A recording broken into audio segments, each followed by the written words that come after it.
Tom Thumb at the grave.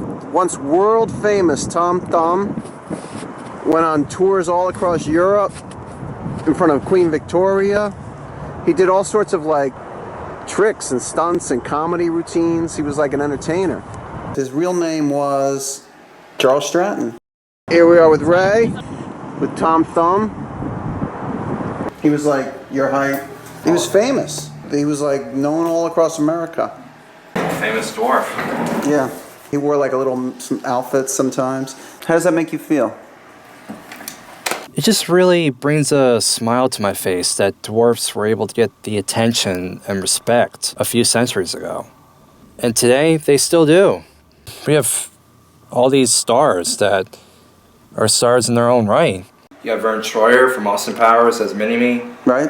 Peter Dinklage from Game of Thrones. And you got William F. from the Jackass movies.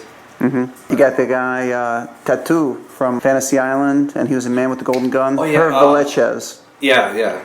He was great. He was a bad guy. He was excellent. Yeah, I remember seeing that. So I guess for General Tom Thumb, he was probably one of the first major celebrity dwarfs. And we have to thank P.T. Barnum for that. Did you learn anything, Ray? You learn anything about Tom Thumb in your readings? P.T. Barnum discovered General Tom Thumb at the age of 4 or 5. I don't know how Barnum discovered Charles Stratton, Tom Thumb. I mean, Barnum was the mayor of Bridgeport and a big influential figure here in the city for years, and Stratton was from Bridgeport. But I guess Barnum was looking for acts that looked unique in terms of good entertainment.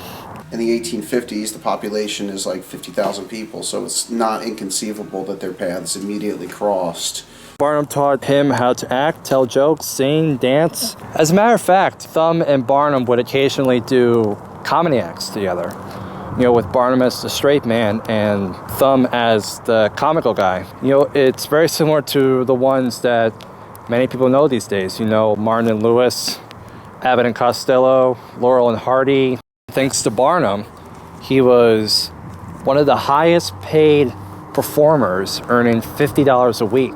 And he actually got married to a woman his height. He met Lavina Warren in the early 1860s, and they married on February 10th, 1863 in New York City, and it became front page news in the New York Times. Another highlight of that wedding was on their honeymoon, they were guests at the White House for President Abraham Lincoln.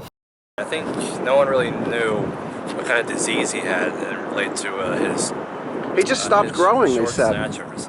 I think he was around 3 feet overall in his lifetime. When he was a kid, he just stopped growing, and then later in life, when he was like 40, he grew like another few inches, like out of the blue.